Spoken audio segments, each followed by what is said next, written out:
What if I told you that a simple Saturday routine could transform into a steady income stream with minimal risk and no specialized skills?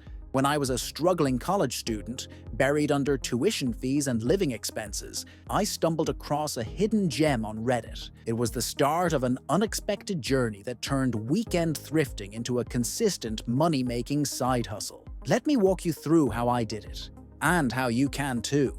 No fancy edit nor here and there yapping, straight up knowledge. Back in college, balancing a full course load, a part-time job, and mounting bills felt overwhelming. I was constantly worried about making rent and stretching my meager paycheck. One night, seeking a distraction from my stress, I was browsing Our Entrepreneur on Reddit. Among the sea of ambitious stories, one post stood out. Someone was earning $2,000 a month, flipping items from garage sales and thrift stores on eBay. I was intrigued. It seemed simple enough, but was it actually possible?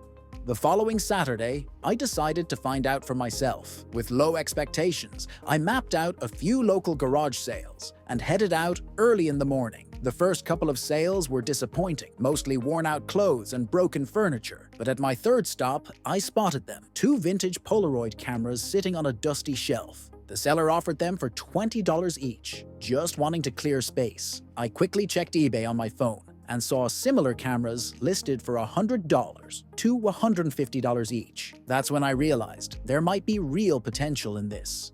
That same night, I cleaned up the cameras, took photos, and listed them on eBay for $120 each. I remember refreshing my account constantly, waiting to see if anyone would bite. Within 48 hours, both cameras sold, netting me around $200 after fees and shipping. That first success was enough to fuel my excitement and motivate me to keep going. Over the next few weekends, I refined my approach. I started researching what types of items had consistent demand. Retro video games, designer clothes, and vintage books became my go-to searches. I learned to check eBay's sold listings before buying anything, which helped me avoid potential duds. Of course, not everything I bought turned out to be a win. I vividly remember purchasing a set of supposedly rare action figures for $50, convinced I could flip them for a substantial profit. Months went by without a single bid, and I eventually sold them at a $10 loss. It stung, but it was a reminder that not every gamble pays off. The key was learning from each experience and adjusting my strategy. I developed a system to keep the process efficient. Saturday mornings were for scouting garage sales, while Saturday afternoons were dedicated to photographing and listing items online. By Sunday evening, I was responding to buyer questions and preparing items for shipment. Over time,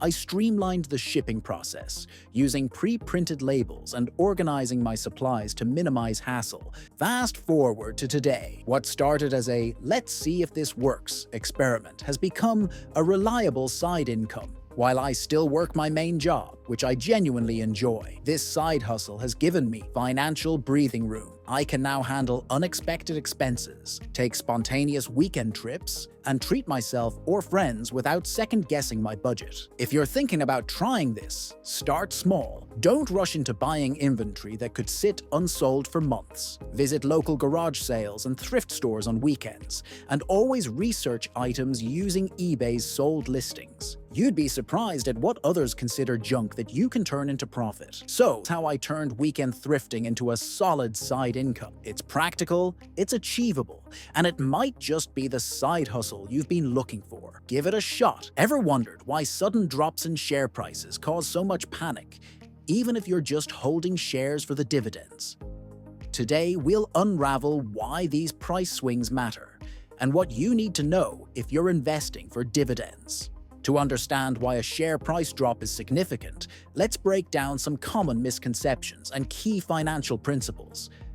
Imagine you own shares in a company like Tesco, and you hold onto them primarily for the dividends.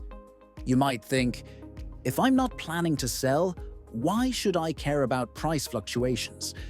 But there's more to it than meets the eye.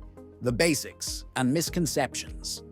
First, let's clear up a few common misunderstandings about public companies and shareholder equity. Misconception 1. As the company owner, I get the cash from selling shares. In reality, when a company goes public and issues shares, the cash raised goes into the company's balance sheet, not directly into the owner's pocket. The company's assets increase, and its equity reflects this change. Even if you hold a majority share, your personal equity does not equate to directly pocketing the IPO proceeds. Misconception 2. I retain 51% of future profits. While you may own a controlling share, profits don't go straight into your pocket. The board of directors, elected to represent all shareholders, decides how profits are used. Dividends, if declared, will be distributed according to the dividend payout ratio. And new, growth-focused companies often reinvest profits instead of paying dividends. Misconception 3. I don't need to reinvest profits if the company has a healthy cash flow. Once a company goes public, the financial strategy is no longer solely in the founder's control. The board's primary role is to act in the best interest of all shareholders, which often includes reinvesting profits to ensure sustainable growth. Now let's revisit our main question. Why does a share price drop matter if you're only holding for dividends? Here are 2 reasons. Reason 1. Dividends depend on profits. Dividends are paid out from a company's profits. If a company exaggerates profits and gets exposed, like Tesco did in 2014, the stock price can drop significantly. This signals potential financial instability and impacts the likelihood of future dividends. Simply put, you may have been misled into holding shares of a company with weakened prospects. Reason 2. Long-term value and potential selling. While you might not plan on selling your shares now, situations change.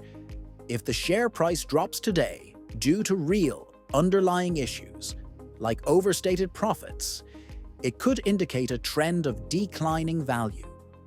This affects not only the current market price, but can also lead to future price instability. Selling when you need liquidity becomes challenging if prices don't recover. Final thoughts. In conclusion, even if your primary goal is to earn dividends, share price movements still matter. They reflect the market's perception of a company's health and can hint at its ability to sustain or grow dividends. Plus, having the option to sell at a favorable price down the line is crucial for long-term financial planning. If this helped clarify why share price drops matter even for dividend holders, hit that like button and subscribe for more finance insights. And remember to share your thoughts in the comments. What's your take on holding shares just for dividends? If you like the idea and the video, don't forget to hit that subscribe because that would motivate me to come up with more ideas for you to earn dollars for real. Until next time, stay curious and keep hustling.